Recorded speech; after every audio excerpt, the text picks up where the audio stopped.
Bonjour, texte liturgique. 7e semaine de Pâques, année liturgique. À samedi 23 mai 2026. Première lecture, Actes 28, 16 à 20. 30 à 31. Paul demeura à Rome, il annonçait le règne de Dieu. Lecture du livre des Actes des Apôtres. À notre arrivée à Rome, Paul a reçu l'autorisation d'habiter en ville avec le soldat qui le gardait. 3 jours après, il fit appeler les notables des Juifs. Quand ils arrivèrent, il leur dit, « Frères, moi qui n'ai rien fait contre notre peuple et les coutumes reçues de nos pères, je suis prisonnier depuis Jérusalem où j'ai été livré aux mains des Romains. Après m'avoir interrogé, ceux-ci voulaient me relâcher, puisque, dans mon cas, il n'y avait aucun motif de condamnation à mort.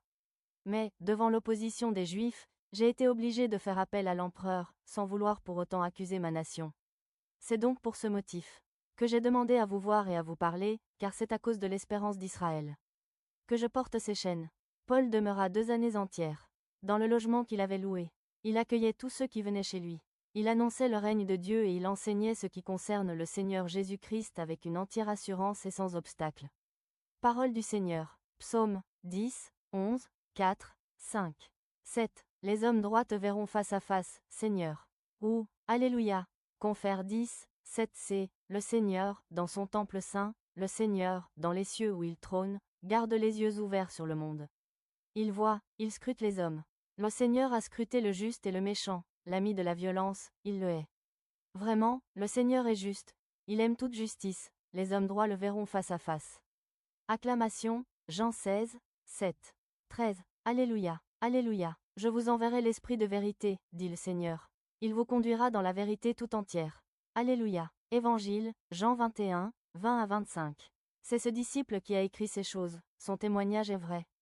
Évangile de Jésus-Christ selon saint Jean. En ce temps-là, Jésus venait de dire à Pierre, « Suis-moi. » S'étant retourné, Pierre aperçoit, marchant à leur suite, le disciple que Jésus aimait. C'est lui qui, pendant le repas, s'était penché sur la poitrine de Jésus pour lui dire, « Seigneur, quel est celui qui va te livrer ?» Pierre, voyant donc ce disciple, dit à Jésus, « Et lui, Seigneur, que lui arrivera-t-il » Jésus lui répond, « Si je veux qu'il demeure jusqu'à ce que je vienne, que t'importe ? Toi, suis-moi. » Le bruit courut donc parmi les frères. Que ce disciple ne mourrait pas. Or, Jésus n'avait pas dit à Pierre qu'il ne mourrait pas, mais, si je veux qu'il demeure jusqu'à ce que je vienne, que t'importe ? C'est ce disciple qui témoigne de ces choses et qui les a écrites, et nous savons que son témoignage est vrai. Il y a encore beaucoup d'autres choses que Jésus a faites, et s'il fallait écrire chacune d'elles, je pense que le monde entier ne suffirait pas pour contenir les livres que l'on écrirait. Acclamons la parole de Dieu. Méditation. En ce jour où nous nous préparons à célébrer dans la joie le don de l'Esprit Saint, les textes soumis à notre méditation nous font comprendre que si l'Esprit Saint est avec nous, ou du moins si nous lui obéissons, rien ni personne ne peut nous empêcher d'annoncer le Christ notre Sauveur. Dans la première lecture, l'apôtre Paul évangélise Rome dans les chaînes. Il est convaincu que la difficulté qu'il vit, la prison, est une occasion favorable pour annoncer le Christ. Il faut vraiment être conduit par l'Esprit Saint pour voir Dieu à l'œuvre là où tout le monde ne voit que l'échec et la souffrance. Avec la force que lui donne l'Esprit Saint, il est capable d'aller au-delà de sa condition de prisonnier pour collaborer avec Dieu. Les interlocuteurs de Paul pouvaient bien lui demander, « Comment est-ce que tu peux nous annoncer un Dieu tellement puissant, qui est ressuscité d'entre les morts alors que tu restes dans les chaînes ?» Sûrement beaucoup de Juifs qui n'ont pas accueilli son message, se sont posé la même question et ils ont aussitôt conclu que Paul n'était pas crédible. Paul pour sa part sait que le Seigneur qui lui avait dit une nuit, « Courage. De même que tu as rendu témoignage de moi à Jérusalem, ainsi faut-il encore que tu témoignes à Rome, Acte 23, 11, est avec lui et que dans sa faiblesse la puissance de Dieu est à l'œuvre, dans le livre de 2 Corinthiens 12, 9. Dans l'Évangile, après la pêche miraculeuse et la triple confession de Pierre, Jésus l'invite à le suivre. Se retournant, Pierre aperçoit, marchant à leur suite, le disciple que Jésus aimait. Le voyant donc, Pierre dit à Jésus, « Seigneur, et lui ?» Jésus lui dit, « Si je veux qu'il demeure jusqu'à ce que je vienne, que t'importe ? Toi, suis-moi. » Jean 21, 20 à 22. Quels sont les obstacles que tu rencontres dans l'annonce du Christ ? La peur ? Le découragement ? Es-tu conscient, que l'Esprit de Dieu veut susciter en toi aujourd'hui un Saint Paul, ou un Saint Pierre ?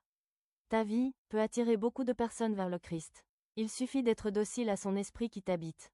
Par ailleurs, de même que Jésus refuse de satisfaire la curiosité de Pierre concernant le disciple aimé, il nous invite aujourd'hui à nous libérer de toute curiosité indiscrète concernant la vie de nos frères et sœurs. En tant que disciples du Christ, nos yeux sont-ils fixés sur le Christ ou passons-nous notre temps à nous comparer aux autres ? Fixons nos yeux sur notre Maître et suivons-le. Prière. Seigneur, tu nous as confié ta mission d'annoncer ton royaume au milieu de nos frères, tu nous as gratifié du don de l'Esprit qui t'a conduit tout au long de cette mission. Que ton Esprit nous pousse à prendre au sérieux cette mission et à nous limiter à l'essentiel. Action. Pendant la journée, cherche à te concentrer sur l'essentiel. Évite de te comparer aux autres. Souviens-toi constamment de cette parole de Dieu. Toi, suis-moi. Bonne journée et excellent début de week-end sous la divine protection par l'intercession de la Sainte Vierge Marie.